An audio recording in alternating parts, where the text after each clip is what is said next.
Smartest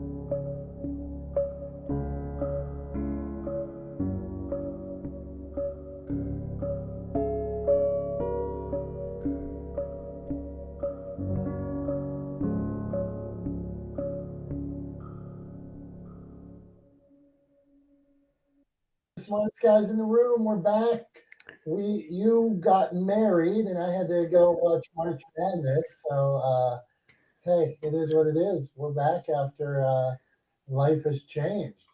So, is everything all different for you now, Tom? Yes and no. Give me 1 second. I'm just trying to change some settings here real fast. Okay, So let me just get dialed in for a second, and I will just answer talk. all your questions. I promise. All right, I'll talk and talk and talk. One of the things that I wanted to talk about today, we get into this sometimes: failures, setback, obstacles, and you can call them whatever you want, but using those things to make yourself better. And I could go over 1,000 things that were setbacks, obstacles, failures, whatever you want to call them.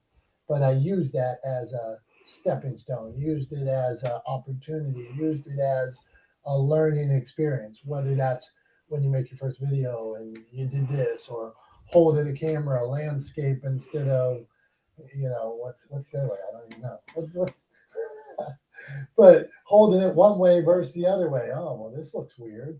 Writing a book and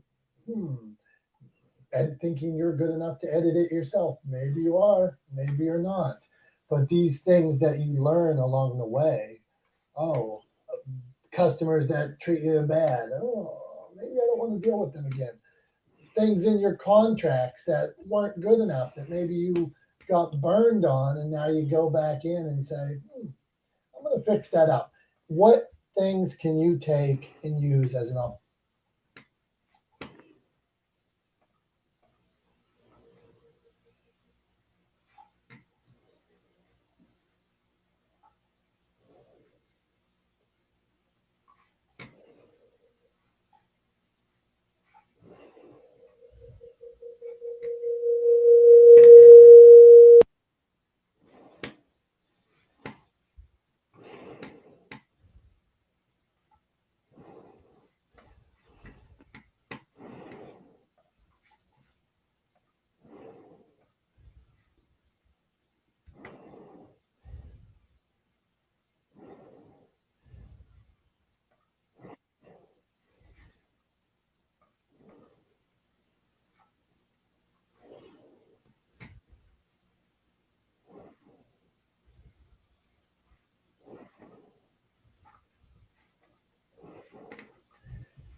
All right, let me see if we got you. Can you hear me? Go ahead and talk for me, Don.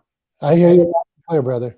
All right, there we go. Now we got all the audio settings. For some reason, like some of the apps updated and everything changed. So I had to go through. I apologize. I had to go through and like reset everything on like both the Restream side and on the Club Deck side. Everything was changed. So sorry about that. Just took me a minute because it's a little persnickety. You got to make sure everything's flowing the right way, or otherwise you get crazy feedback and weird stuff happening. So now I'll answer all your questions.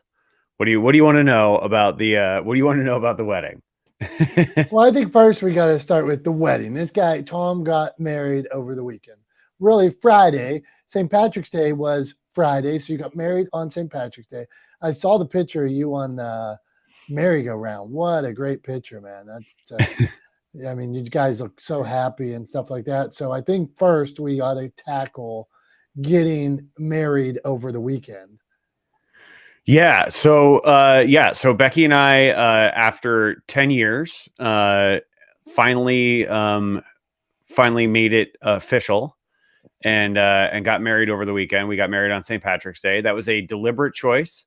We were kind of trying to figure out what day we were going to do it, when we were going to do it, etc. And if you're watching the live stream, I'm just looking away because I'm pinging folks into the room here. But anyway, we decided to do it on St. Patrick's Day because we figured that way we could never forget our anniversary. makes it really easy to remember. When's your anniversary? It's St. Patrick's Day. It's March 17th. It's the same day every year. And also gives us an excuse to go out and have some fun on St. Patrick's Day every year. So we made that deliberate choice, and we're not super traditional folks. So obviously, after 10 years, we finally got married. People were asking, how I proposed. The truth is, I didn't really. We had a conversation and sort of mutually decided that we should go ahead and get married. So there was no fairy tale proposal down on one knee. It never happened. We just had a conversation and decided that we should probably go ahead and get married. So it was so there's a state park near us called Bear Mountain. At Bear Mountain, there's a historic inn on the property that was built in, I believe, 1915, somewhere around there. So it's a little over 100 years old. And about 100 yards away from the inn, in 2000, they built a carousel house. So there's an indoor carousel. The carousel is not an antique, but it looks like one. It's that 1915, 1920s carousel with all the individual light bulbs and all the sort of hand carved like wooden animals on it and whatever. All the animals on the carousel are indigenous to the local region, if not the actual park itself. And so, we decided to get married there. It was super fun because they have the carousel running the whole time. So like you can get on and there's somebody there to operate it. You just get on, tell them you want to go for a spin, and they spin it up. And instead of doing a first dance, we did a first carousel ride. And the song we chose for our first dance was Lizzo's About Damn Time. Because we wanted to kind of set the tone early that we weren't taking ourselves or the event too seriously, and that we were there to have fun, and that's what we wanted everybody else to do as well. So that was what we did on Friday. So does everybody else get on the carousel during that first dance? Are you like, hey, everybody get up on the carousel while we're on the carousel? Yeah, so we did a couple of spins of the carousel, and then they stopped it, and then we invited everybody to get on, and so everybody got on. I think the DJ ended up playing the song like twice because it took a long time to get everybody on the carousel. People were like confused. I was like kind of like walking around like telling people, get up, come on, let's go, get on.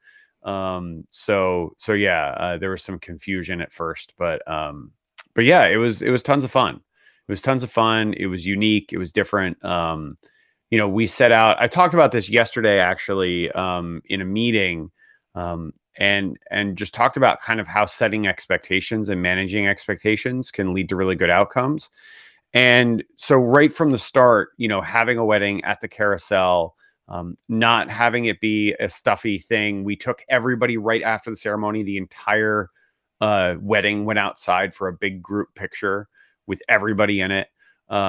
So, we kind of set the tone early on that we were there to have fun, and that we were not going to take things too seriously. We didn't do the litany. We didn't do 14 first dances. We didn't do 86 toasts, where everybody just has to kind of sit and listen for like an hour of like program. And we also didn't do a seating chart, which was funny because people pushed back on that beforehand. A lot of people pushed back and they were like, no, you got to do it. You got to do even the woman from the venue was like, I don't know. It doesn't always go well. We were like, nope, absolutely not. We refuse to do a seating chart. And guess what? It worked out great. We got zero complaints about where people sat because we were like, you're all adults. You can choose where you sit, with whom you sit. You're all adults. You can handle it. But yeah, just setting expectations that it was all about having fun and enjoying the moment really meant that, we ended up with people at the end of the night and even afterwards telling us that it was the most fun they've ever had at a wedding. So mission accomplished. Plus, the actual, the actual wedding, right? That part was accomplished as well. And super cool side note there is my dad's a retired judge. And so he's still able to do weddings in New York State. And so he actually officiated the ceremony, which was pretty cool. So my dad actually officiated. He was the one who declared us husband and wife, and by the power vested in him by the state of New York. But yeah, so it was pretty fun. Well, congratulations, sir. And the pictures are great. You guys look young and strapping and in love. So now this is a business question. I got to ask you about this. So the carousel, bear with me. The carousel, did everything move up and down?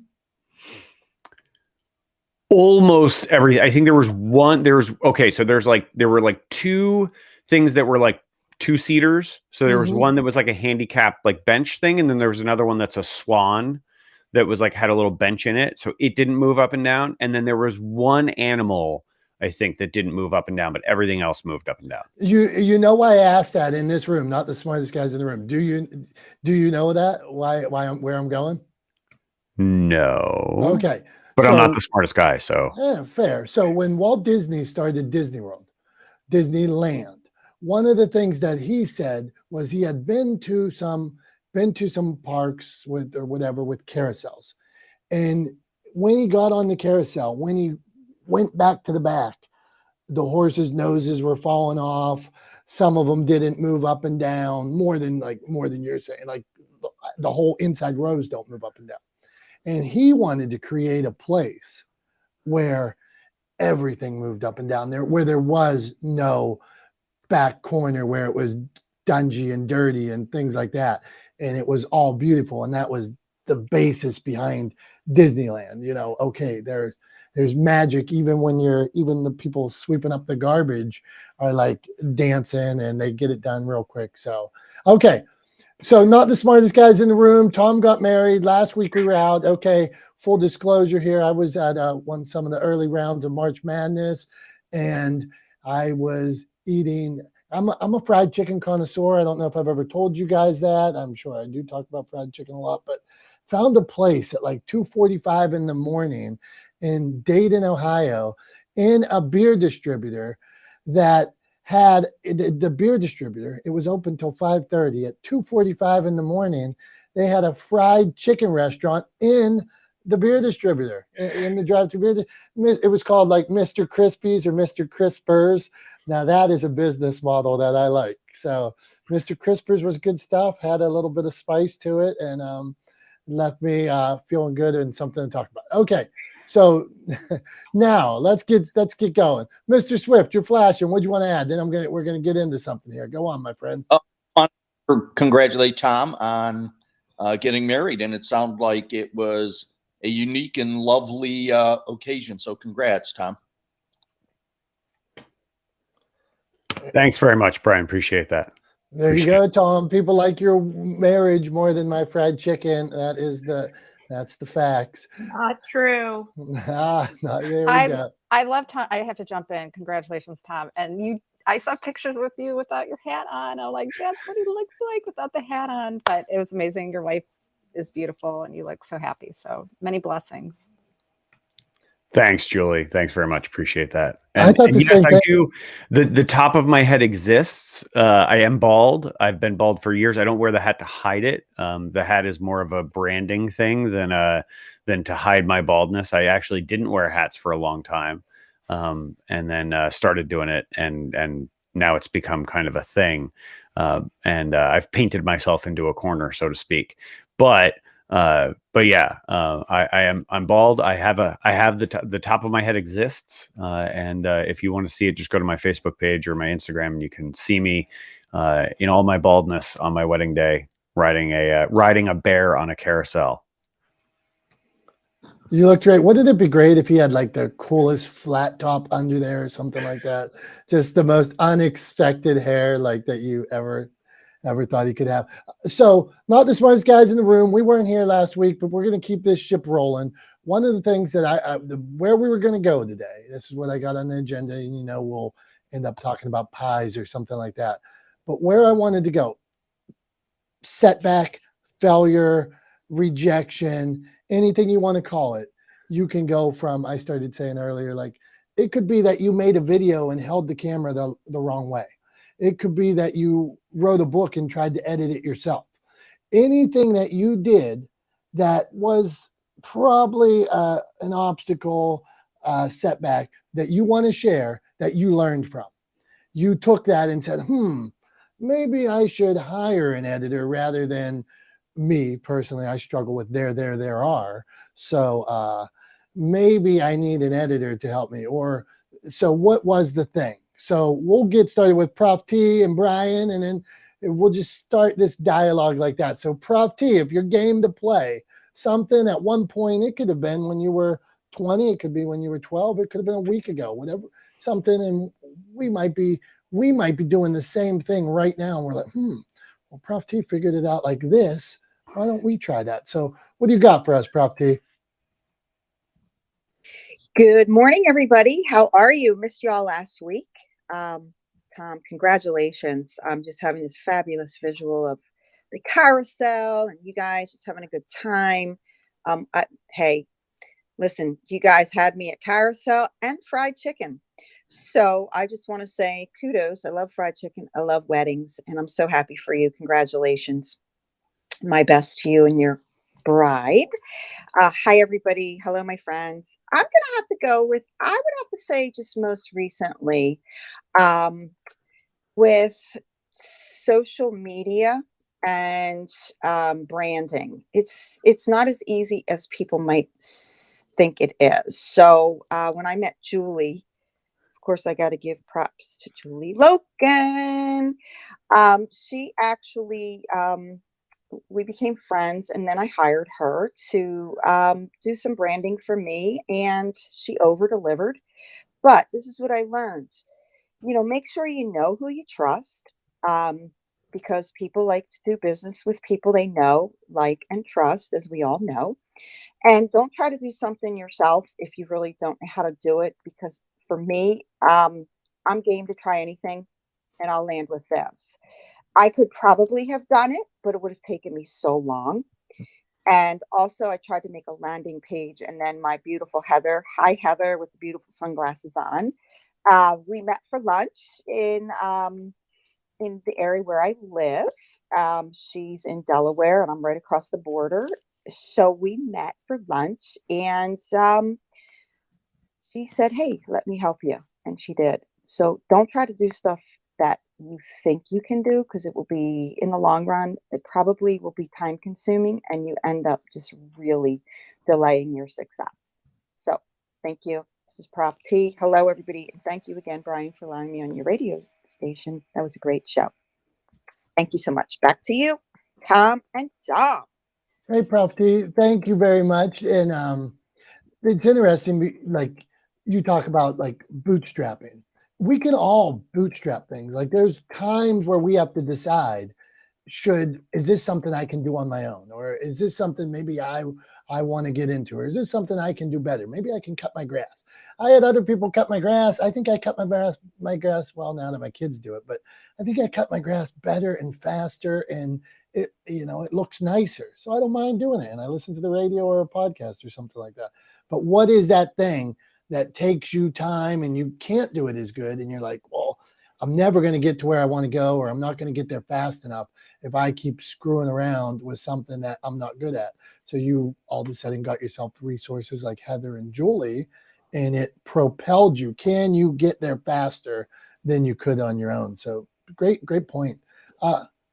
Mr. Swift, something, obstacle, setback, something you learned from that maybe we could learn from. What do you got for us? Well, it's probably along the same lines as Prof T. Back in college, I took a lot of courses that required a lot of writing. And with having hands that don't work as a quadriplegic, I could write, but it was tedious and took so much time. So I happened to have an aunt that was a secretary and was doing, back then, as they called, transcribing, which is basically recording and then taking that and typing it out. And she had offered, if I needed help, that she would transcribe. And I didn't accept it at first. And I don't remember why. I guess I was intent on really trying to just, write it out and get better at it. but it didn't take long before I said, yeah, let me give that a shot. And wow, what a difference maker it made by allowing her to just type up all my papers. Because after that, then law school came up, and you do tons of writing in law school. And that saved just an enormous amount of time. And to the other point, you can't do it yourself always. And there's nothing wrong with that. And I know sometimes our egos want to take us, and maybe it's more of a guy thing, and say, I'm going to do this and I'm going to do it myself. And I don't want to kind of owe anybody or be beholding. And I gave that philosophy up a long time ago. And I have relied on a lot of people here, Dom, you, and Tom, your wisdom, especially. I read your stuff on getting, getting into the movie end of the business, and taking Dominick and my screenplay, and how do we move that forward, and having guests on the show like Prof T and Julie that just make life much better when you surround with people. Because I think sometimes we forget, by allowing people to help you, that makes them feel good too. It makes them feel happy and like they have a little more of a purpose. And people genuinely do want to help, and not in a beholding way, not in this like, now you owe me a favor way. And it is good to have that feeling of helping somebody. So don't deny somebody that feeling of being a help to somebody else. I'm complete. Well said, Mr. Swifty. Always good to have you around. That's my dear friend, Brian P. Swift. Make sure you follow him. Anybody in this room, make sure you connect left, connect right. Check out their Instagrams, watch one of their videos, see what they're up to. You may be completely amazed. There may be opportunities. There may be relationships like you, Heather and Prof T, where you can go have lunch together. Or maybe you meet up with somebody like Brian, and he'll let you ride on his motorcycle with him like he did me. He rolls up into the sidecar. I was on the bike side. It's got these little straight handles. We're cruising around Chicago. So you never know what kind of opportunities. He's not the best driver. I will say, Brian, I just got to, let's be clear on something. Brian, and he admitted the quadriplegic and things like that. Brian, with all that he can do, he's not the best driver. He drives like 100 miles per hour, whips around every corner. You know that, right, Brian? You know what? I have never caused an accident. And yes, I have a heavy hand. I am an aggressive driver. So I am not, I am very aware, but as a lot of people would say, I drive a little aggressive, which I do, but I do always try to be safe, and even more safe on my bike, which I don't ride a ton, but especially when I have people on you, and you're one of the few that have dared to take a ride with me on my motorcycle. And I appreciate that. Thanks. Yeah, you're right. So at one point, I was with Brian, and we're in his van, and his son's in the very back of his van. I'm telling you, Brian's driving so fast that his son was rolling around in the back of the van. That's how he drives. Okay, that's not the smartest guys in the room. Feel free, if you guys ever want to ask a question, you got a lot of media experts up here, so never forget that. That's what we do here. So if you want to ask Julie or Dr. Tachi something, or Heather, Prof T, feel free to ask away. But for right now, we're also talking about something, a setback, an obstacle, something that you learned from. Heather with the sunglasses on today. Heather, what do you got for us? Hey, so congratulations, Tom, on your wedding. That is amazing. Carousels, actually, kind of funny. My great uncle, who's a great uncle. Anyway, and I have the history on it. It's just at my mom's.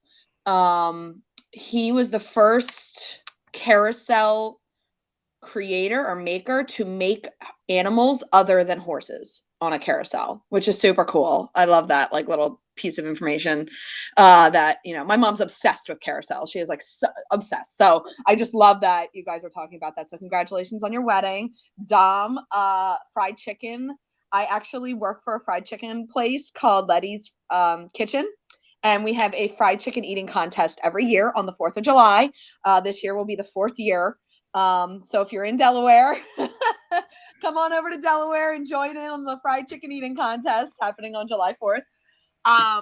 Road trip, Dom.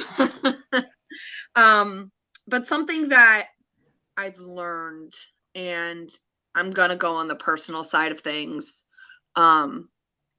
is, to lean on people that want to help you. I'm very much like, I'm going to do it myself. I'm going to do this by myself. Screw everybody else. I'm going to learn how to do it. I'm going to do it by myself. Well, I'm really good at that, at like business and like, all that stuff. But like, I am currently going through, mediation with my ex-husband for a change in custody. And we're just trying to, because he has a new baby and a new family. He has like 5 kids now. It's insane. But he's also my abuser. And whenever we would talk, my heart would literally be beating out of my chest. I would get nauseous. I couldn't think because, that trauma response, that physical trauma response is still happening. And so, my husband is definitely helping me look at the numbers, look at the way that I should be like thinking about it, not getting into the trauma response and reverting back to what I went through and remembering that, but look at it for what it is: numbers, verbiage, very straightforward gray rock, right? Don't insert emotions. And yeah, it's hard to not insert emotion while your body is literally going through a physical trauma response. So just letting like people who want to help you, like, let them help you. My husband wanted to help me. So I'm like, okay, you know what? Like, I will let you be the mediator for me at this point. And then, we'll look at everything and then I'll confer with him. But like, just learning how to compartmentalize and be gray rock and be and just having help, because I could do everything by myself. I'm so stubborn. But this I cannot do this by myself. So shout out to my husband who is amazing. And thanks guys for letting me be me in this room and be a little bit vulnerable. Thanks guys, love y'all. Thank you, Heather. How do you know when to ask for help? How do you know, like, let's say 100 things rolling on the other day, I like nonprofit work, business, new customers coming in. How do I know we're working on getting Salesforce or something at the nonprofit I help out? And I told one of the guys, I said, I'm at my peak. I got no more, Bill. I got this going on. I need you, man. You roll. How do I know? And I felt so good saying that. So how do we know when it's time to say, hey, Bill, we need you? What do we do? That's for you first, Heather. I mean, how do we, I think you're at wit's end. Yeah. And how do I peep that out to Tom, I need you. Brian, I need you. I think it's like when you get to that point of like, you can't, like, there's a wall, right? And you can't physically or mentally get past that wall. So you have to have a little bit of, what's the word? I don't know what the word I'm looking for, but you have to have a little bit of like what's the word? Humble. You have to be humble a little bit with yourself and be like, okay, like, obviously I can't do this by myself. Obviously I can't do this. And I need to be a little bit of I have to be humble here and know that I can't do this. I can't be like, I am the shit all the time and I can do this all the time. You have to be humble with yourself to let go a little bit. To receive that help, because I hate asking for help. I think it's when I was growing up, my parents were like, you could do this by yourself, and when I would ask for help I would get in trouble, or no, I don't have time to help you, and you would have to fix that, you would have to do things on your own. I'm 80s kid, I'm walking through the door by myself at like 11 o'clock making myself a snack and dinner and my parents aren't even home. I learned how to like bootstrap and do everything by myself, but like you have to be like kind of look inward and be humble and be like, okay, like I know I can't do this. It's time to reach out. I think I agree with you, Heather. I think what it comes down to is like you have to remember that it takes strength to be vulnerable, right? It takes courage to be vulnerable. Being self-reliant or stubbornly overly self-reliant, right, and trying to do everything on your own is actually kind of taking the easy way out, right? Because it's hard to admit when you need help. It's hard to be vulnerable. It takes courage and strength to be vulnerable. And I think a lot of people forget that it does take that vulnerability is courage, that vulnerability is strength, that asking for help is actually a power move, right? And not a sign of weakness. And we forget that. I know I struggle with that too. And so I think you just have to remind yourself like that we all have limits, and the best thing you can do, the smartest thing you can do, the strongest thing you can do in a lot of instances is ask for help when you need it, recognize you need help and ask for it rather than trying to do everything on your own. It's something I have trouble with as well. So I totally empathize with you about like that instinct to just do everything on your own. Cause I had the same very similar kind of experience growing up. You know, I was the quote unquote latchkey kid, right? Would come home from school and let myself into the house and nobody else would be home and, you know, make myself a snack and even though I was supposed to start doing my homework, would actually, you know, sit down and watch TV.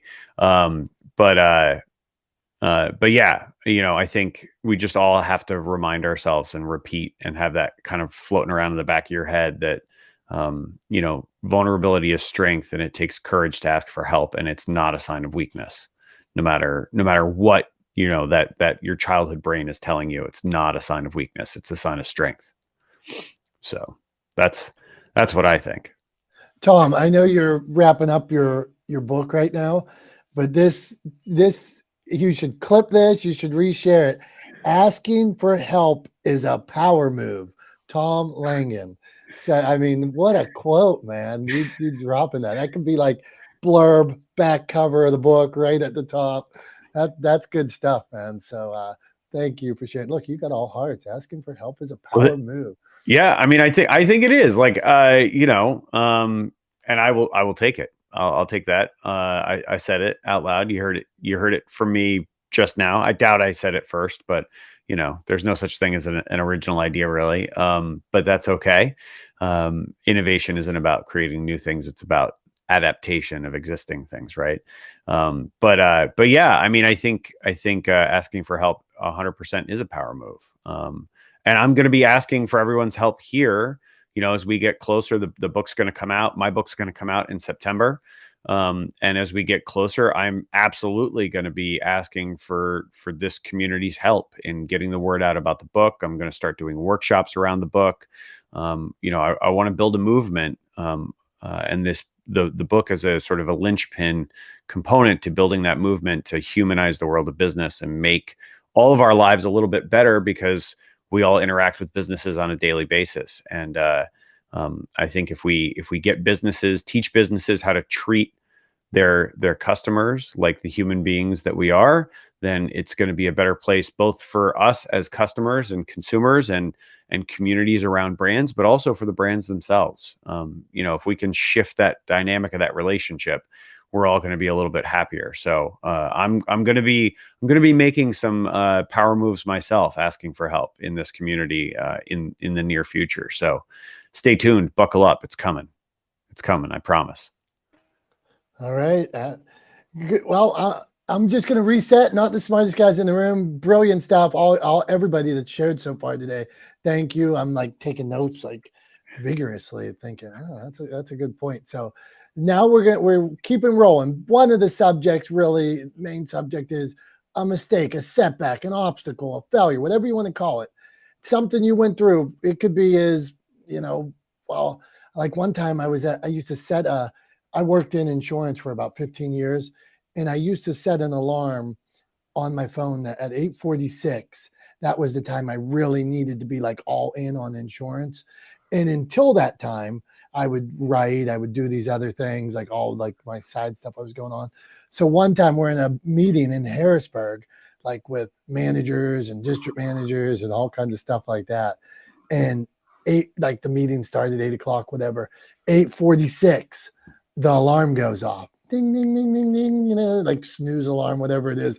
And everybody there is, oh, Dom, is this the time you usually get up? And all kinds of stuff. Like, it's so embarrassed. So I learned turn that alarm off when I'm going to a meeting. But really, that was the time to drop all the other things I was working on and go out and hit it hard.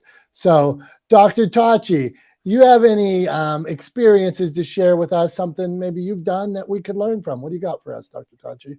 Hello, everyone. First of all, congrats, Tom. That was wonderful seeing the photo. And yeah, congrats. This is good news. So a couple of things. Actually not a couple, because a couple is just two. So yesterday I was talking with, I was on a live stream and I mentioned this thing. They asked me how, I can't remember what the question was, but I said there's a saying that says, when you if you're so busy hanging with chickens, you can't soar with the eagles. So I think part of this whole thing is I'm prefacing it with hang around with eagles rather than chickens, because that helps in terms of or people who seek just low hanging fruit all the time. That helps with some of these things, like what I'm about to say now.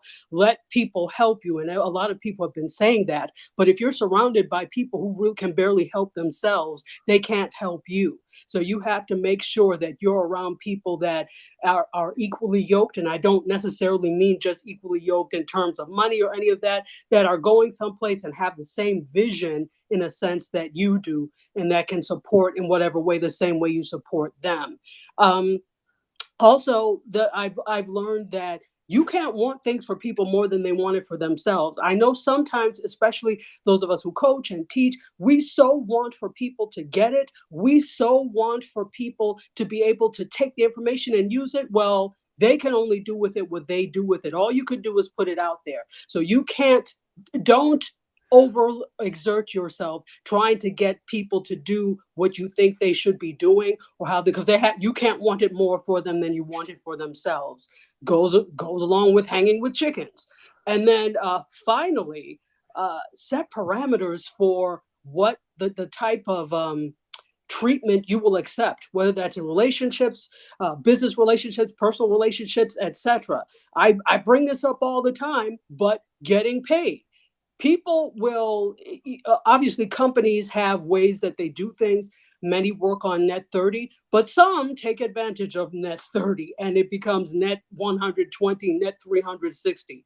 And you set the parameters for how you're treated in relationships, especially business relationships. So if you tell them, no, I'm sorry, this is when it's due, and if you can't do that, unfortunately, you'll have to go with someone else. As much as it may hurt you, we all need that business, but do you need business that is going to make you spend money because you haven't been paid? So those are three things I was thinking about as this question came up, and I rest the mic. I got two things I want to add to Dr. Tachi there. First of all, thanks, Dr. Tachi, for the congratulations. Much appreciated. I think I'm gonna say that about 100 times in this room today, but I appreciate everyone's congratulations very much.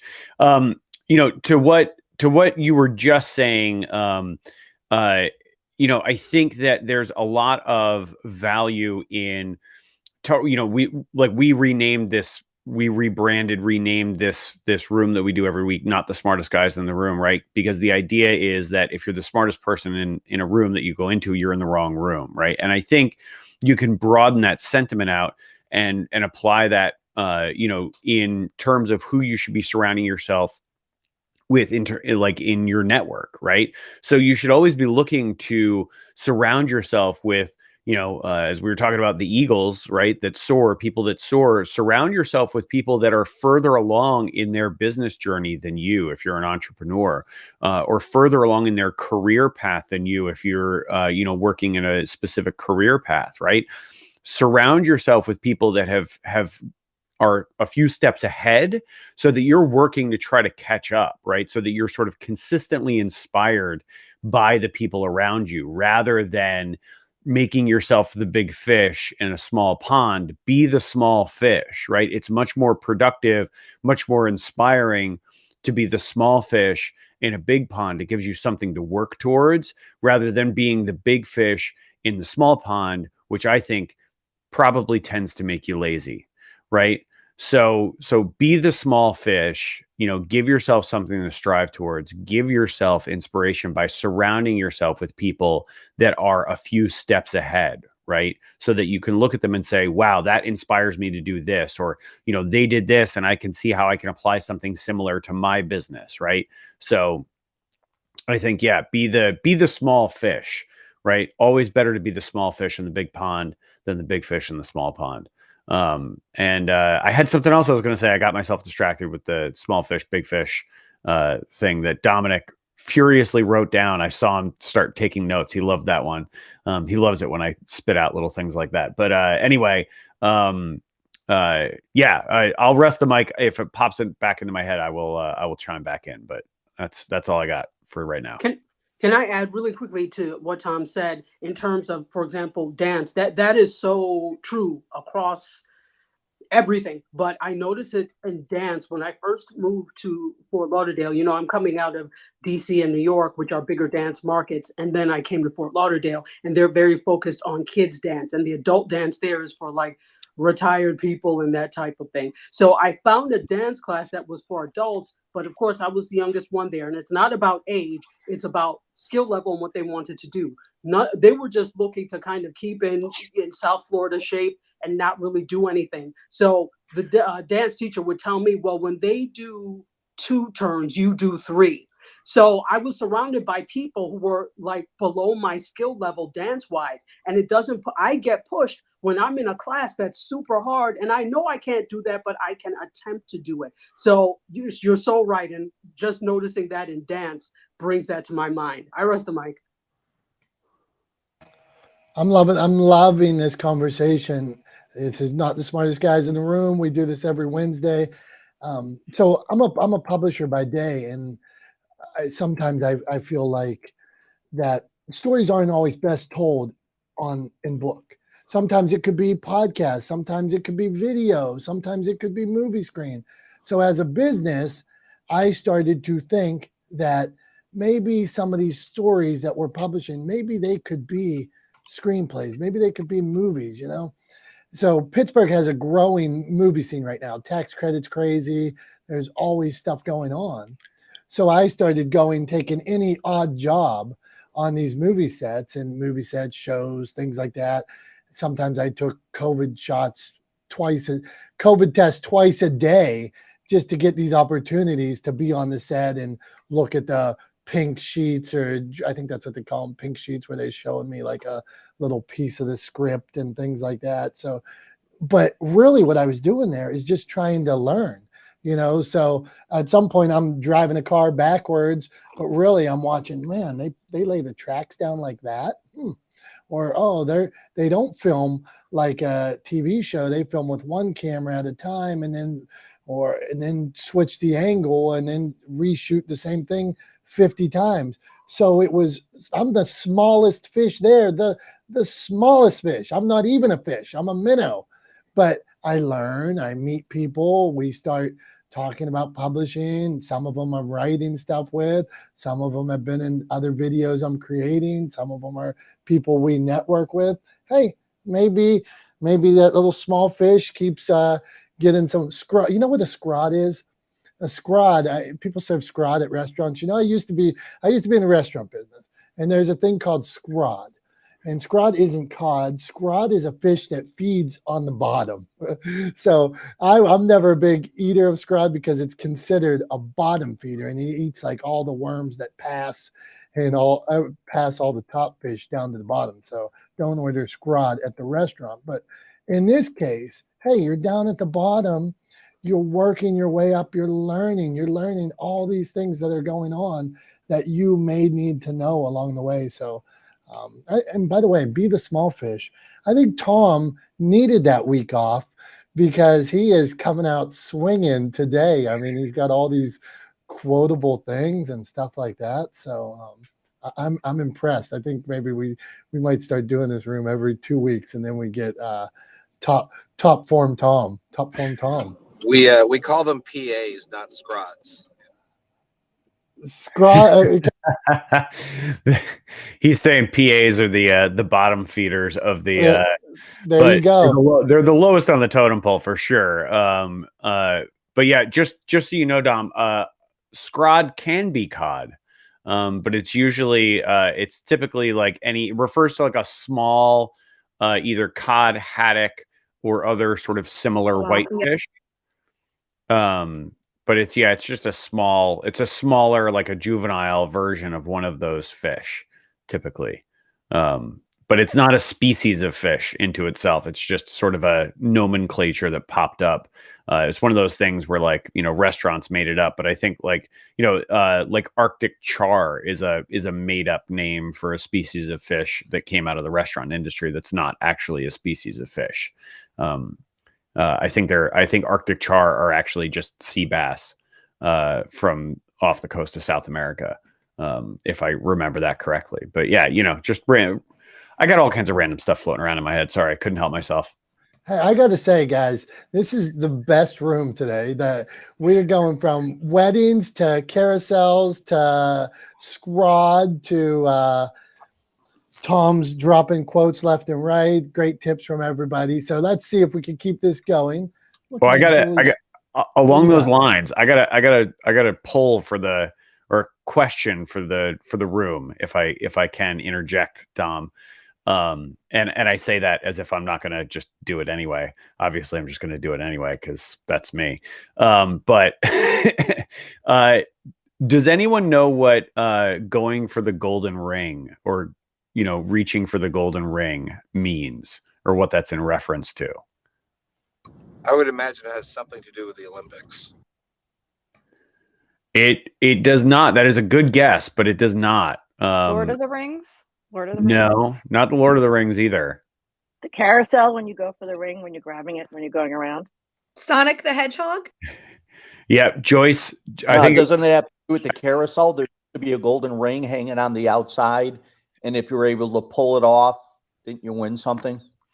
Yeah, I think Joyce got it first. Was that right, Joyce? The brass ring. Out to the vineyard every summer, and we did the ring. It was a big thing in my family, so yes, that is true. Yeah. So sorry. So the brass ring. I couldn't even get the question right. I had no idea about this until somebody mentioned it a few days before the wedding. Somebody asked if the carousel had a brass ring, and Becky and I just kind of stood there and stared at them like, "What are you even talking about?" But grabbing the brass ring, you're going for a shot at the brass ring. Carousels apparently in the 1920s used to have, it was traditional, there would be a brass ring and you would reach for it. And whoever got the brass ring, whoever managed to grab the brass ring on the carousel as they went around, got a free ride. So that was the prize. If you grabbed the brass ring, or if you went for the brass ring, if you got it, you would get a free ride. So that's where that term comes from. If you ever hear somebody say like reaching for the brass ring, or they're going for the brass ring, or they're going for it, they're going for that brass ring, something like that. That's where that term comes from. It comes from carousel culture, I guess. I don't know what else to call it. Carny culture, carousel culture. I don't know. Something like that. Carny culture is so funny. So my neighbor across the street actually grew up as a carny. So I'm gonna ask him about that thing. Yeah, I don't know if carny culture is I don't know if that's the correct term, but we'll go with it. It's alliteration, and who doesn't love alliteration? Yeah, he called himself a carny. So. Yeah.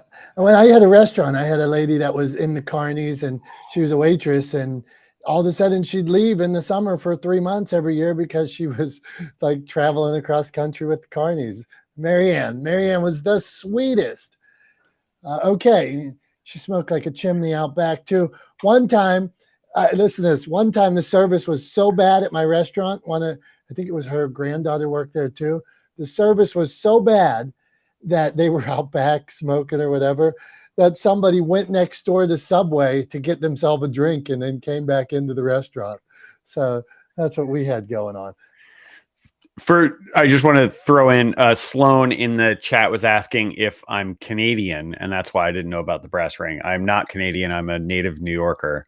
I've been to Canada lots of times. My parents actually have a piece of property up in Ontario, but born and raised in New York. So to answer your question, I'm Canadian, but also just an idiot. That's why I don't know things. yeah, but I just and nothing against Canadians, right? I spend time there every summer. I love our neighbors to the north. But I'm not Canadian, and I don't think that has anything to do with me not knowing about the brass ring. I think it's just because I'm not old enough, I want to say, even though I'm not a spring chicken by any stretch of the imagination. I'm 44. Because you've never but been to Martha's Vineyard. You've never been to Martha's Vineyard. You would know if you got on the carousel.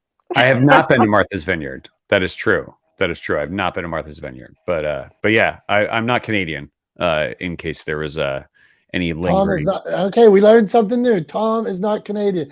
All right, not the smartest guys in the room. We do this every Wednesday from about 9:30 to 11ish, unless something like Tom's wedding and March Madness comes up, then you might not see us.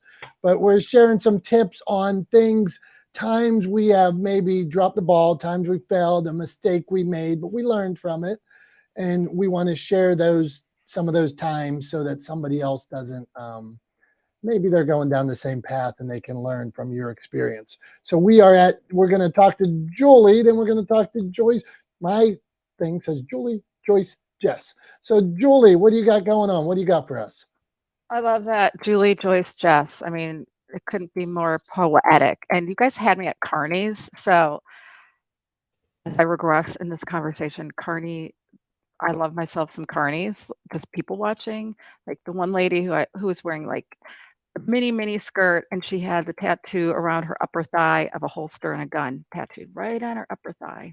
I was like, this is good stuff here. But we're talking about mistakes, that sort of thing. But I can't ignore what Dr. Tachi said, and Tom and Dom, the kind of bottom feeders, if you will. And I think we all have those situations or people we've connected with that you had that little tug at your heart or intuition that, oh my gosh, there's something wrong with this person, but I'm just going to go with it. And not listening to our intuition is huge. And understanding character and taking a step back and saying, do they actually have good character? Are they the same person in front of you as they are in front of another person? Or are they stirring the pot and talking about other people? Do they execute when they say they are? Or are you constantly having to pound them like, can you do this? Can you do that? Have you done this? But the consistency behind closed doors, that Jekyll and Hyde secret personality, is something I think we all need to look for. I've been subject to it on different occasions, and I kind of just went with the intuition saying, yeah, no, this person, they've got it, and putting your belief into something that's not actually there. So that would be my biggest lesson. Make sure you understand people's character, understand who you need to align with. But I mean, I would love to know if anyone else has dealt with people that you think is one person is really another person, because it's real, especially in business. Thank you. This is Julie, and I'm complete. Thanks, Julie. Let's go to Brian and Heather. Go on. Yeah, I've had very similar situations, especially through the I help run a nonprofit that works with people with disabilities and helps them get back outdoors. So we give away grants. And we typically don't give the grant to the person. We give it to whatever equipment they're looking to get. And I've had a lot of people come on and tell me how bad life was, and they needed grant money to do this or that. And I do my due diligence. I check them out on Facebook and check them out on LinkedIn and check them out. And people come to me and say, help me start a business. And I worked, unfortunately, with a lot of people who don't care as much as you do about their well-being or what they say they want and need. And it's frustrating. So I agree. You really have to do a deeper dig than sometimes your heart might tell you, because those initial stories do open up and tear at your heart. But there's a lot of people out there that are only that way on the surface. So do a deeper dig. I think that's important. I'm complete. Thank you, Mr. Swift. Heather, you seem to be flashing. What do you want to add on that? I have, so that personal thing I was talking about before, I am attached to an individual who shows one side to the world, but then is one other person, a completely different person behind closed doors. So a lot of it, and I mean, and when you deal with somebody like that, there's a lot of gaslighting because you don't know what's real. You're like, wait, but I literally just said this to you, but now you're telling me that that's not what you said. And that can happen a lot in business too. I've also done, and that's how I know, because I've been attached to this person since literally middle school. And you know who they really are, but then they present themselves to the world as a different person. So one of the things is like gray rock method, where you literally do not insert any emotion, any like feeling, no facial expression, nothing when dealing with said individual. And this is also in business too, because if you have somebody in business who, you may have a client, you may have a colleague or an employee where they love to feed off of the drama, because that's what it's creating. Is you think they're one person and they act one way, but then in another they act differently, and you're like, but wait. And it makes you second guess, it makes you question, it makes you self-doubt, it makes you doubt in like a whole entire. So gray rock method, short, sweet, to the point. Don't give too much information. I'm one who loves to give information to people. Literally, that's all I do. I'll sit on this app and be like, yes, I know this. Yes, use this. Da, da, da. Like, I love actionable steps through information. And that is one of the things I had to learn. Don't give your information, because you think you're doing good, but then it just backfires and they use it against you. And you're like, what the hell, man? I'm just trying to help. And then they turn it around and they use it against you, and then you feel like shit. So yeah, gray rock method, keep things close to the vest. That's why I don't talk a lot about my business too. I'm making a lot of moves, my guys, and not a lot of people know about it, because I like to keep things close to the chest, because that's, information is power. So I'll leave it right there. I think, I hear what you're saying, Heather, and I agree in some ways and disagree in others. I think I tend to err the other direction. I look at it this way: I can only control myself, right? I can only control how I behave. I can only control how I deal with things. I cannot control the actions of other people, right? And so if someone chooses to try to take advantage of my kindness, then I know maybe not to be kind to that person again. But it doesn't mean I shouldn't be kind to other people, right? If someone takes advantage of my generosity in sharing, knowledge or information with them, and maybe I'll be less inclined to share knowledge or information with that person in the future. But I try not to let that sway me away from being generous with other people. Because at the end of the day, there's always a few, right? There's always a bad apple. There's always a bad actor. There's always somebody that's going to take advantage of your kindness, your generosity. And I'm always wary of letting that individual discourage me from doing something that I believe is good, broadly, not only for the people that I'm giving and sharing the information with, but also for me. Giving is good for the giver just as it's good for the receiver, right? So I really love giving to people. I love giving information and sharing with people. I love teaching whenever the opportunity arises. And so I try not to let, if somebody takes advantage of that spirit of generosity, I can't control that. I can't stop them from doing that, but I try to make sure that it doesn't impact my willingness to continue giving to other people, because at the end of the day, I want to live in a world where people are encouraged to give and not where they're discouraged to give by a few bad actors, right? Well, I was just talking about that one individual person. Don't give that individual person information anymore. Be expressionless to that specific individual, not a broader sense of people Yeah. in general, but that one person that's giving the problem with joy. Gotcha. Then I totally agree. Yeah, if somebody takes advantage of it, then yeah, they've burned that bridge. They've lost they've lost it, right? They've lost the benefit of your generosity for sure. 100% agree. 100% agree. I like that too, Heather. Because like if you get burned once, you get burned twice, it happens, right? But now if you start to get burned over and over and over and over by the same person, well, I hate to say whose fault is it, but now at that point you are contributing to the problem. You know that person's going to burn you. You know they've shown their true colors. So I try to do my best to steer clear of them in as many ways as I can. Now sometimes you can't, but steer clear. So good tips. Joyce, what do you go? I was just going to say, Dom, just to that end, if you run into somebody and you start to get like a little bit of a tickle, a little bit of a spidey sense, like, that maybe they're taking advantage of your kindness or generosity, right? Or, taking advantage of you more broadly. I would encourage you to like look for patterns of behavior and look for how they interact with other people. Put yourself in situations where you get to see them interact with other people.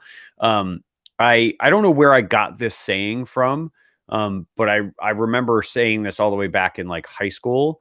I would say to people, we give ourselves away in everything that we do, right? The way you behave, the actions you take, the things you say, your interactions with other people demonstrably say to the world and show the world who you are, right? We give ourselves away in everything that we do.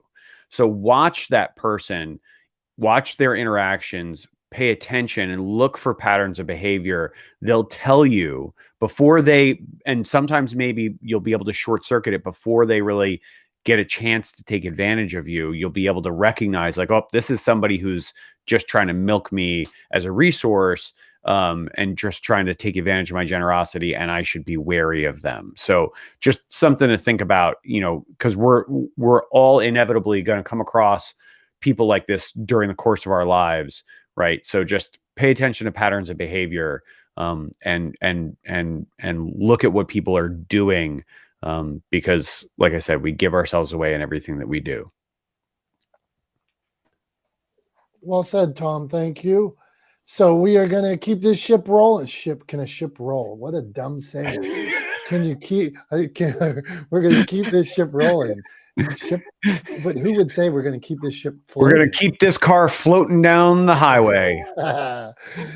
Joyce, what do you got for us? Something we can learn, something that you went through that maybe we can learn from it that you want to share. It could be anything. It could be that you drove the wrong way and should have used GPS. What is it, Joyce? What do you got for us? Sorry, haven't been on for a while. Missed you guys last week. I realized this is really the only clubhouse room I do now, so I like having your voices in my head. So you have good information. Congratulations, Tom. I'm sure it was beautiful, and I'm glad I could teach you that little thing about the carousel, my brass rings. And my husband makes a really good fried chicken, just on the fried chicken topic. You lie. I need to know. I got him a fryer later for his, he cooks everything. So he does do his fryer later. I got it for his birthday last year, and everybody thought I was getting him like an air fryer. I'm like, oh no, the real thing. So he was frying on the stove and the oil and all of that for a while, but kind of messy. So that's outside check. All right. I learned a long time ago that just because I can do something doesn't mean I should. And I can give a lot of examples, like, I don't know, like Instagram. I am finally accepting the fact that I'm a content creator and I really do have to learn how to make reels. And I was getting really, really frustrated. And, I'm an attorney. Like, I learned really hard stuff, and learning how to do the Instagram myself, I just didn't make sense to me. So I finally took a good class with the Instagram experts on Instagram, and I feel so much more confident. So that was like a good thing. And the other thing I'm really bad at is selling myself, which comes back to the podcast. I'm actually considering not doing it because I'm having so much trouble getting partners. And a few weeks ago, I was at a cannabis conference in Boston, and I met a woman who was really good at selling and just thinks I am the best thing ever, and was walking me around the floor selling me like I was some sort of celebrity.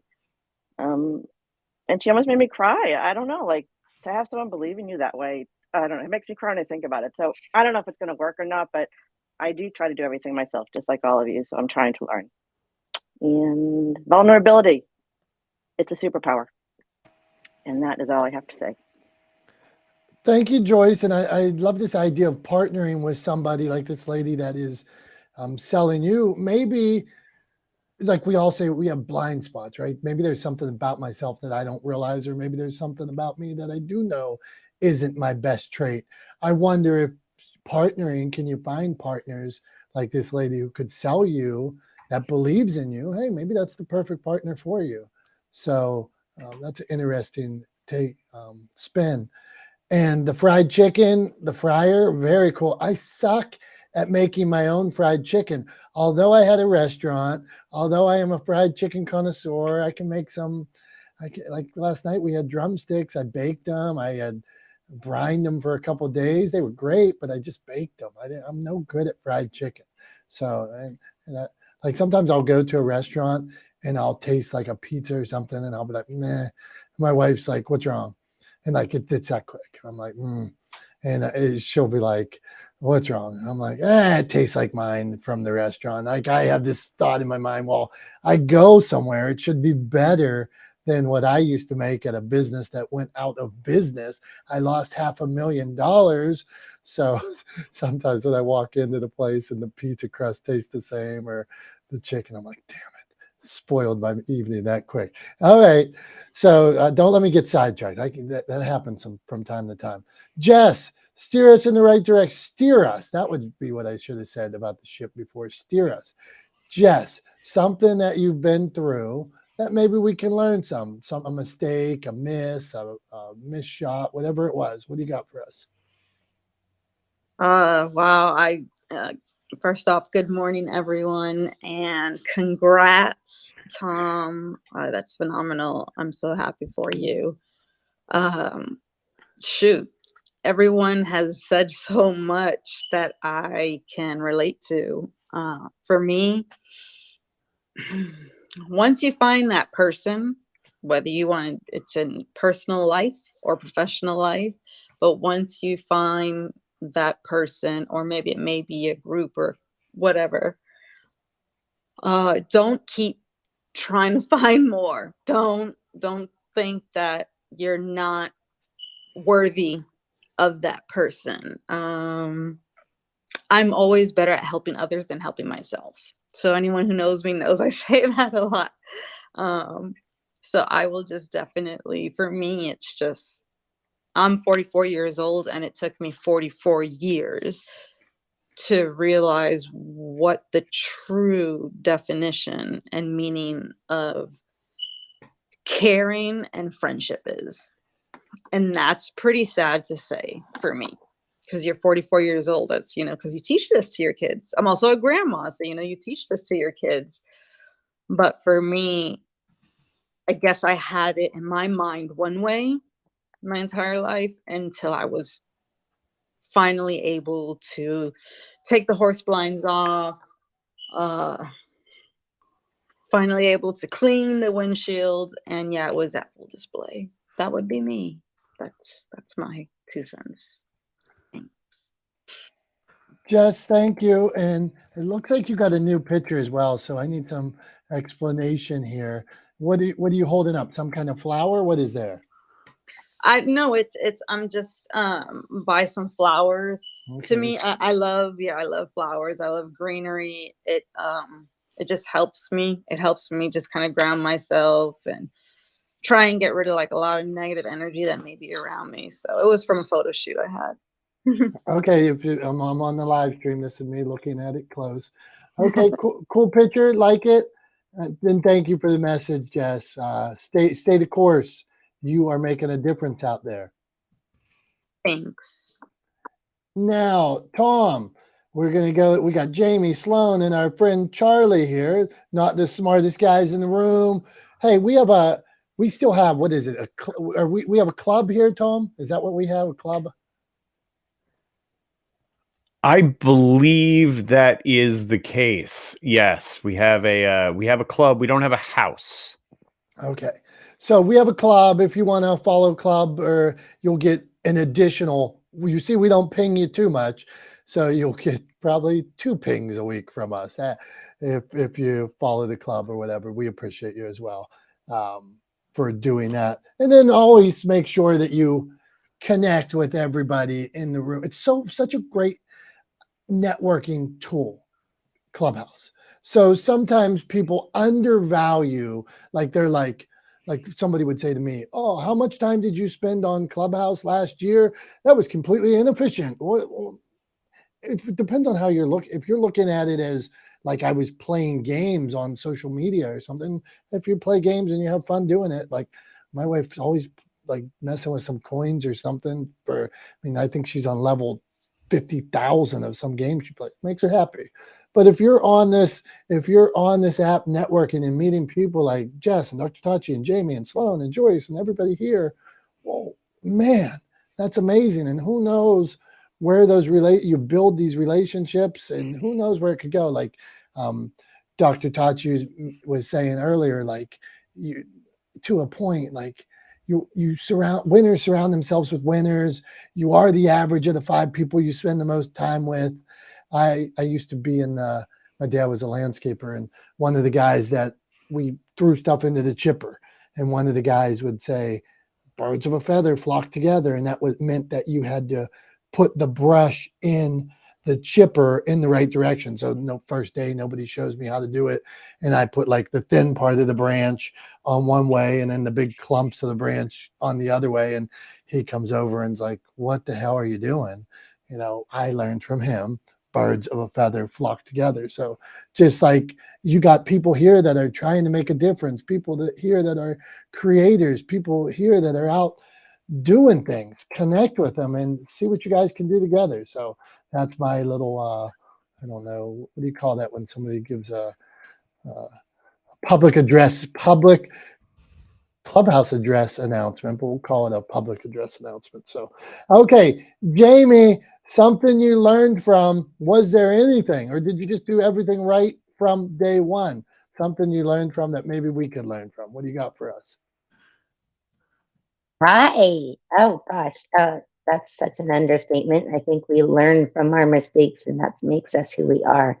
My big one right now is I learned that, even though your movie gets big, the marketing, if they do marketing in one direction, it can go one way and you can get left at the curb, which is fine.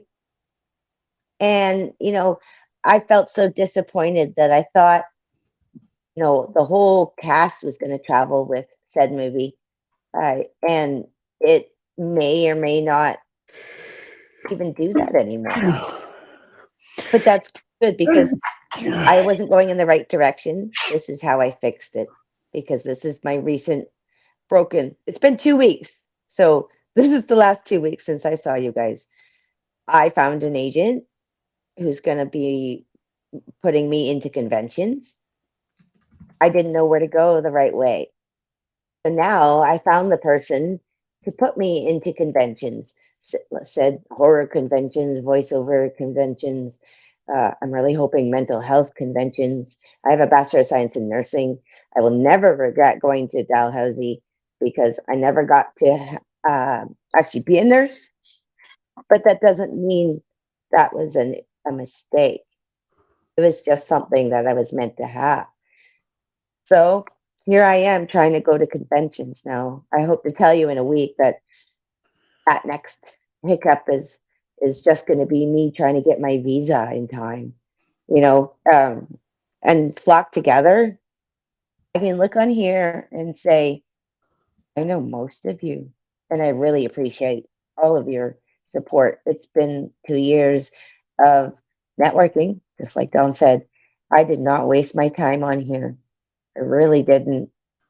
And I have a disability, so I have to keep trying to move and stretch, but having my phone, at least I carry it around my neck now, and I made it work so that I'm not sitting down all the time. But I can walk and talk to you guys and listen. So everybody said something great. Everyone, Heather, I feel you. I've been in the same situation. I'm on my 3rd marriage, and I found the right guy this time. So it's just about the people that support you. And the gray rock, oh, I wish. I am so not able to do that gray rock very well. So everybody's comments. Oh, and Joyce, I want to do that with you. You need to message me. I would love to do stuff. So please message me.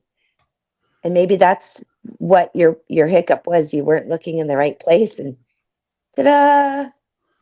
Well, anyways, for the ones that don't know, I'm Jamie Hill, and I've got voiceover because of Clubhouse.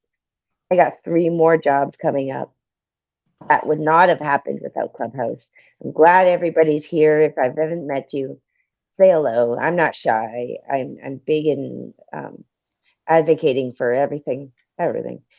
And these guys are only around once a week, so I hope to see you next week. Anyways, this sounds like a commercial. Hey guys, take care though. Jamie, thank you for being here. Thanks for sharing. Thanks for the vulnerability. It's eye-opening, and don't stop moving forward. Right here, setback, and she just finds an agent and moves even further down the road. So it's impressive. Most of these setbacks, like, you don't even get the opportunity unless you put yourself out there. It takes putting yourself out there, and we have setbacks because we put ourselves out there. I have this saying sometimes, is opportunity never knocks when you're home sitting on the couch. Like, it's going to take putting yourself out there, and then all of a sudden these things happen, but they also propel you forward. So good work overall. Good work altogether. Let's see what Sloan has to say. Sloan, what do you got going on? My presence in these spaces is not an indication of agreement with the subject topic opinion, especially if they're dumb or ignorant. Okay, I'm reading your bio. There you go. How you doing today? What do you have for us? Good morning. Thank you for inviting me up. One of my favorite spaces also. I'm going to say something that I practice, and it's kind of like my superpower. I feel like I don't have enough support to bounce ideas off of, or like you can kind of drain people because I just get a lot of ideas. So, and sometimes when I'm trying to make a decision on going left or right, or do I go forward or do I remain still, I'm not always sure what to do. I realized one of the things I've done for about, 20 years is I look for my answers in my sleep. And I've kind of kept it to myself, but there is some data about how your brain solves some of your problems as you rest. And I've really tapped into that for myself because I live alone, my family's far, all that sort of thing. So I guess I would suggest that it's something that everyone can do. And what I do is, if I have a problem, I go ahead and think about it for a minute. Then I go into a peaceful place before I go to sleep the night before. And I look for the answer as I'm sleeping, as I'm resting, for my brain to do the work for me. And here's the important part. Sometimes I get the answer in a dream, and sometimes I just get the answer solved or the direction to take. But the key is not jumping out of bed super fast. You can't jump up and start your day. You have to kind of wake up slowly, give yourself a couple of minutes to meditate on what was going on in my mind as I rested. And you look for the answer from within. You look for the answer inside your own heart or your own mind. So um, that has really helped me a lot in life as far as problem solving. So I love depending and asking people for help, though. I don't have a problem with that. I'm like, what do you think? Because I think everybody's smarter than me. But that is something that I've done. I think it's a practice I began because I was the only child. And so you don't have someone next to you to kind of bounce things off of, and it became a habit. So that's what I'm going to suggest to everybody. If you have a little problem, maybe kind of go to sleep with it, not stress about it, and then wake up slowly and see if your mind has given you the answer, your brain or your heart has given you the answer. Okay, that's all. Thank you. Thank you, Sloan. So how, when we got all these things on our mind, you got any tips for how we can fall asleep so my heart's not racing at 2 a.m. or something like that? I didn't hear the last part. So that your heart's not. Yeah. So let's say I got all these things on my mind and I'm going to sleep on this. I'm going to sleep on it, but I'm too excited or wound up to fall asleep. Oh, that's a totally different issue. I don't know how to help people fall asleep. I fall asleep as soon as I hit a pillow. Like I'm one of those people. I'm sorry, I don't know how, any tips Usually on I do too, but I'm just saying if I was like, hey, this certain subject, I'm going to fall asleep on it. I just wondered if that might cause me to stay up. Oh, yeah, that could be a possibility for some. So yeah, the practice is to say, this is what I may say to myself, not that I do that anymore, but you probably could say to yourself, this is the answer that I need for tonight. And if you believe in God, that's what, this is the answer. I need an answer on this topic. I may say it, I may not get an answer for a few days, but I believe the brain or for me, God also gives me that answer. But no problems really keep me up. So I think it's really a matter of, even if you have to visualize handing over the problem to, I don't know, into a basket or into someone else's hands, just visualizing it. I mean, you really do have to let it go. You've got to announce it and then say, okay, it'll come when it'll come. Thank you. We go on. Brian, you clicked and then we'll go to Tom. Go on.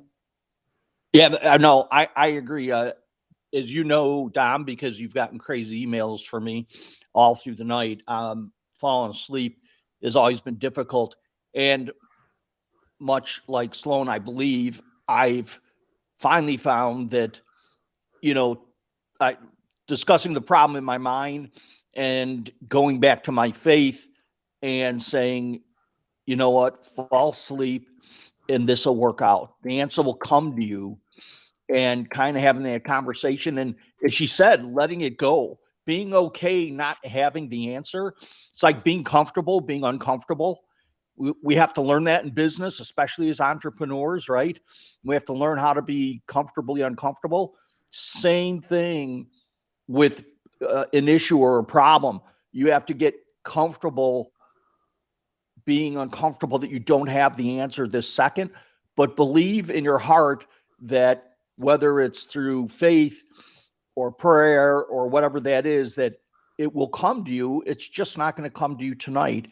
And that has kind of helped me get, fall asleep better and strengthen my faith to believe there's something out there beyond us that sometimes wants us to have answers now, sometimes later, and sometimes there are no answers. So I agree. I'm complete. Thanks, Swifty. Go on, Tom. Yeah, so I just wanted to share something that I heard actually earlier this morning, I believe, and that is what this person was calling the 5-minute rule. And what they would do was when they were upset about something or something happened to them that made them upset, they would literally set a timer for 5 minutes, and they would allow themselves to be upset about that thing that they had no control over until the timer went off. And when the timer went off, it was time to get over it, right? It was time to move past it. It was time to accept that there was nothing they could do to change it. They had felt bad about it, and now it was time to move on to something more productive, something that they could change. And what they could change, what they had power over, if you didn't have power over the circumstances, what they did have power over was how they felt, right? How they dealt with the thing that had happened to them. In this particular case, it was a guy who was talking about he had been in a terrible accident, was hit head on at like 70 plus miles an hour by a drunk driver, was in a coma. The doctors thought he was never going to walk again. Really severe kind of, medical repercussions from this accident. And they actually ended up being concerned for his mental health because he was so upbeat. They thought he was in denial about sort of the facts of the circumstances of the extent of his injuries and the impact that this was going to have on the rest of his life. And his response was, no, I used this 5-minute rule. And the reason I'm happy is because I have decided that I don't want to be a victim of these circumstances, that I want to be, positive and productive in my life. And so that's what I'm going to be.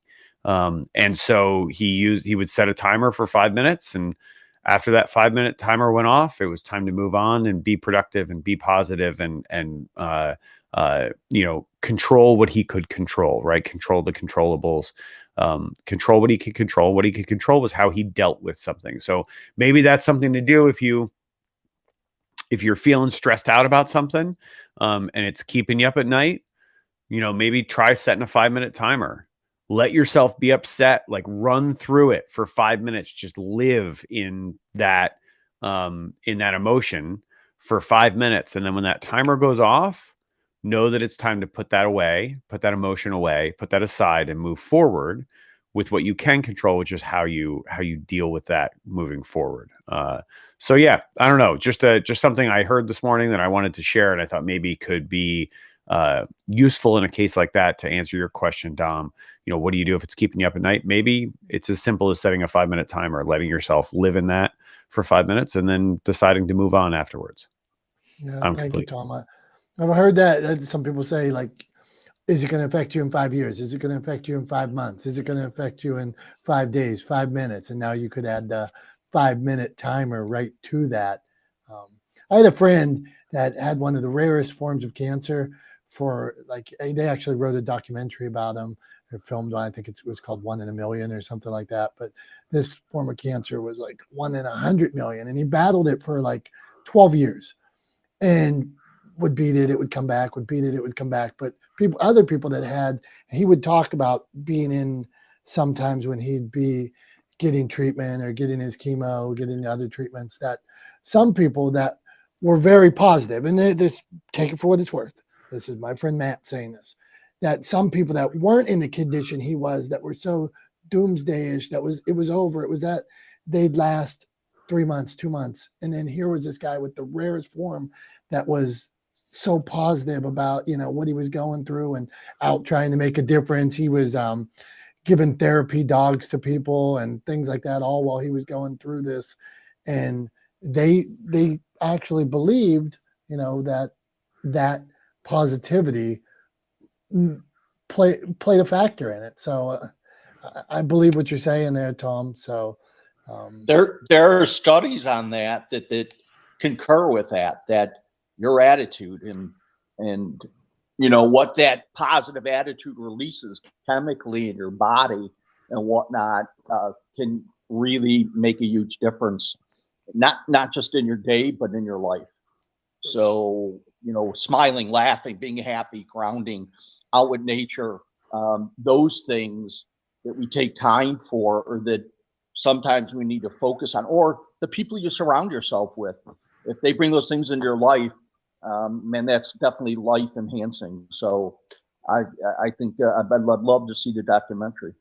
Hey, I'll send it over to you. Hey, not this one of these guys in the room. I just want to say real quick, thank you for being here, everybody, today. And thanks for, we go a lot of different places. So thanks for letting us talk a little positivity and motivation as well.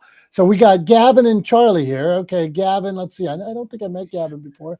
So I'm going to read his profile here. That's fine. Okay, Gavin, Michael Booth. No related to John Wilkes Booth. Or maybe he is. I don't know. Filmmaker, now filming. Sydney and Sean, starring Janelle Parrish.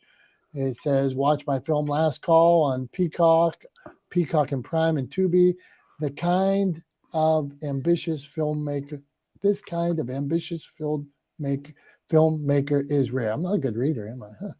Okay, Gavin, man, we're talking about, really the room today was about mistakes you made along the ways, falls, slips. Doesn't have to be, some people, they tiptoe around the word failure, but you grew from it. What's something you had going on at some point?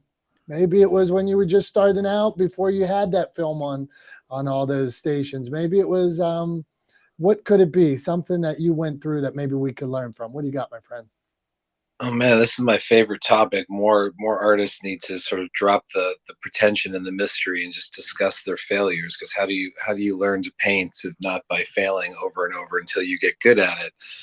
No, I discuss this all the time. And one of my favorite things about going to film festivals is sitting around late at night with the other filmmakers when everybody just sort of, shares their war stories and shows their scars. And you just kind of, hindsight is, it's always painful to fail in the moment, but you just got to get comfortable with failure. I don't follow a lot of sports, I don't play sports, but like the sports analogies are always the best. Like if your team gets the crap kicked out of them and you lose the Super Bowl, you don't get the ring that year. Well, guess what? You wake up and just train harder and try to go back at it. And sometimes artists seem to think of it a different way of like, oh, my movie wasn't well received, or oh, this music video didn't turn out the way I thought it would, or didn't have the budget, or didn't have this or this. It's just like they sort of live in those mistakes versus just being like, no, that's how you learn to just improve and move on from that. So for me, it's, I use the expression all the time, here's my advice, and then pause, not that you'll take it. Because I think that the mistake that most artists make, myself included, early in their careers, you generally go out and seek advice from people who are doing the thing that you want to do. And most people are very willing to like take a few minutes or reply to an email and give you advice. But when you're young and starting out, the advice they give you is everything they've been through. They're very honest, and it's crushing to read because it feels impossible. It feels too difficult. And when you're young and naive, you generally say, oh, I'm smarter than that. I can do it faster than that. I've got a cheaper, better way to do it than those people. And then you kind of fumble around for a few years or maybe longer, only to realize like, oh man, that advice they gave me, I should have just taken it. They were being very blunt and honest, and I just didn't want to hear it. I wanted an easy answer. I wanted a comforting answer about how to do this impossible thing of becoming a filmmaker or an actor.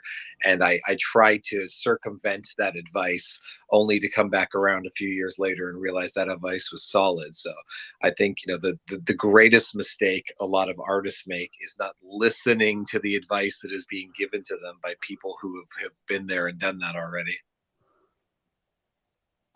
Truth, man, and well said. Why bash your head up against a wall when somebody has already done it and says that's not the right way? But on the other hand, I'm sure in this room we've all been there where we take that path on our own, where we, like you said, we could do it quicker, we could do it faster, we could do it cheaper.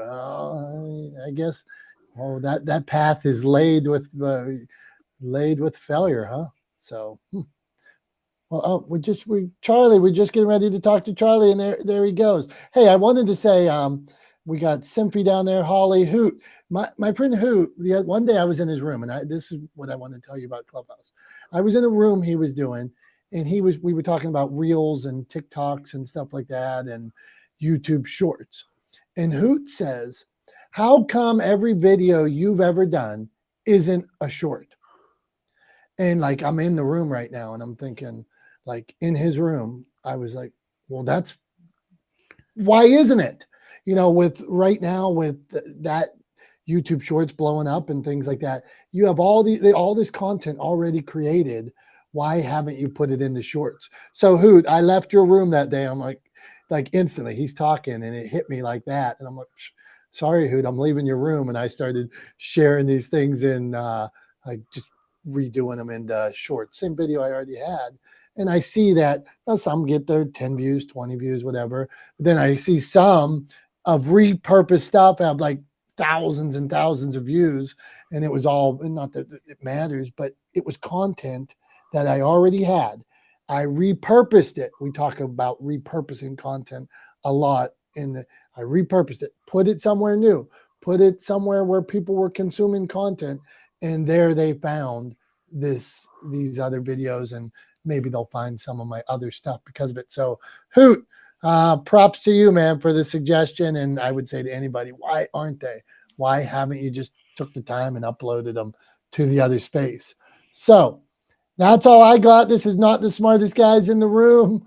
We got our married man, Tom, now.